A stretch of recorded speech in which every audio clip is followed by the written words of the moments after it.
Do you feel happy? If not, how can you become happy? These are questions that we've been pondering over for centuries. Philosophers from ancient times to modern times have been debating and trying to understand what it is that makes us happy and how we can achieve happiness. In fact, one of the greatest philosophers of all time, Aristotle, dedicated an entire book to this topic. He wrote a book called Nicomachean Ethics, where he discussed virtues and how to attain happiness, or what he called eudaimonia, which is more like flourishing or living well. So in this video, we are going to discuss what Aristotle had to say about happiness and also touch on some other theories about happiness.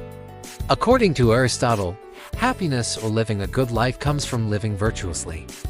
And if you don't know what virtue is basically a character trait that helps us live a moral and good life. For example, courage, generosity, honesty, compassion, and self-control.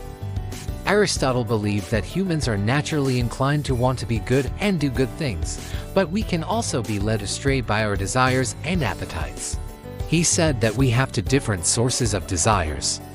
One is our basic needs and the other is our wants, or what he called epicurus. Some desires are necessary, such as the need for food, clothing, and shelter, while others are non-necessary, such as the desire for luxury items or fame. Aristotle believed that we should pursue the necessary desires, but be careful with our non-necessary ones. For instance, let's take the desire for food. Now, this is a necessary desire because we need food to survive. However, this doesn't mean that we can just eat whatever we want whenever we want. According to Aristotle, we shouldn't give in to every single desire that comes along. Instead, we should practice moderation and self-control. Let's use another example. Let's say you're hungry and you see a chocolate cake in front of you.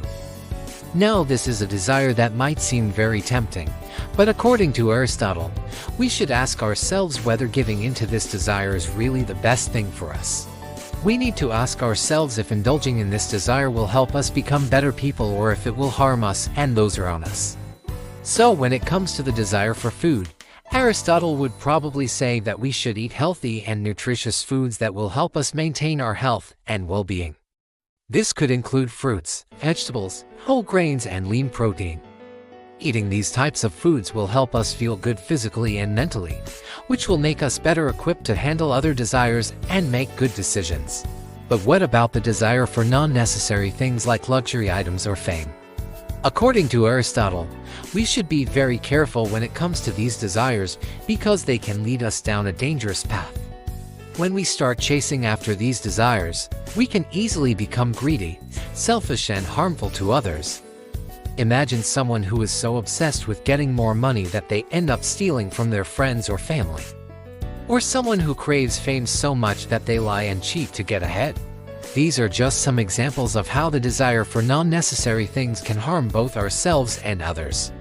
Instead, Aristotle would probably encourage us to focus on building good character traits such as honesty, compassion, and generosity. By practicing these traits, we can lead a virtuous life and ultimately achieve happiness or eudaimonia. But what exactly does it mean to live a virtuous life? According to Aristotle, it means striving to find the right balance between two extremes. For example, courage is a virtue, and it sits between two vices or bad character traits, cowardice and recklessness. To be courageous, we must learn to face fear and danger with a calm and steady mind, always seeking to find the right balance between being too fearful and taking unnecessary risks. Another virtue is temperance, which is the ability to control our desires and impulses. It is the balance between two extremes, too much indulgence and too much self-restraint.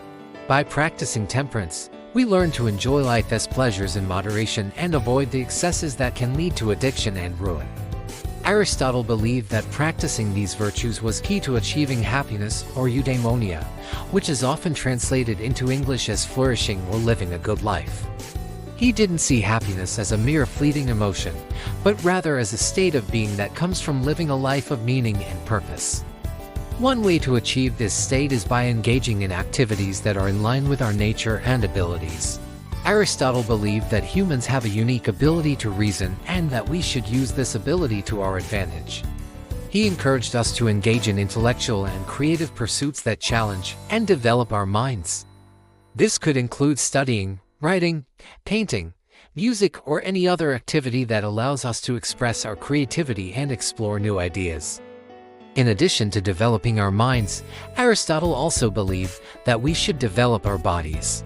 He advocated for a lifestyle that includes physical activity and exercise, such as playing sports or simply taking care of our health. Aristotle believed that a healthy body and mind are essential for leading a good life. Another way to achieve eudaimonia is by building relationships with others.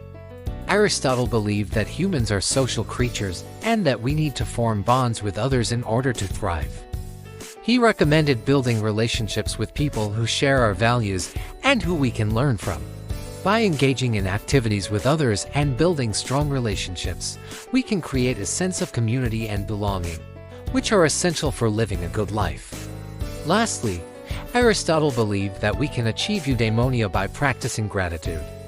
He encouraged us to take time to appreciate the good things in our lives, whether it's our health, our relationships, or simply the beauty of nature. By practicing gratitude, we can cultivate a positive mindset and focus on the good things in our lives rather than constantly chasing after more. While Aristotle's teachings offer a great starting point for understanding what makes us happy, they may not be enough on their own. Some might argue that his ideas are too abstract or difficult to put into practice in the real world. They might also argue that Aristotle's ideas are biased towards a certain culture and time period and may not apply to everyone equally. Despite these criticisms, Aristotle's work has stood the test of time and continues to be relevant today. His ideas have inspired countless people to strive for a life of virtue and happiness. If you're looking to apply Aristotle's ideas to your own life, here are some simple things that you can do. Start by identifying the character traits that you admire in others. These could be traits like honesty, kindness, or courage. Once you've identified these traits, ask yourself how you can incorporate them into your own life. For example, if you admire someone's honesty, make a conscious effort to be more truthful in your own life. If you admire someone's kindness, look for ways to be more helpful and compassionate towards others. By practicing these character traits, you'll not only become a better person, but you'll also be taking steps towards achieving happiness or eudaimonia. In addition to practicing good character traits, you can also try to engage in activities that are in line with your nature and abilities. This could include reading, writing, painting, or any other activity that allows you to express your creativity. You can also try to build relationships with people who share your values and who you can learn from. By engaging in activities with others and building strong relationships, you can create a sense of community and belonging. Finally, remember to practice gratitude. Take time each day to appreciate the good things in your life, whether it's your health, your relationships, or simply the beauty of nature.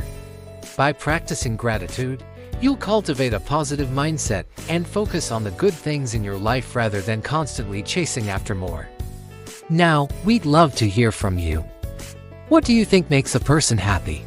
Is it something material like money or fame? Or is it something more intangible like good relationships and a sense of purpose? Share your thoughts in the comments below. And if you enjoyed this video, please don't forget to give it a thumbs up and subscribe for more philosophical insights. Thank you for watching.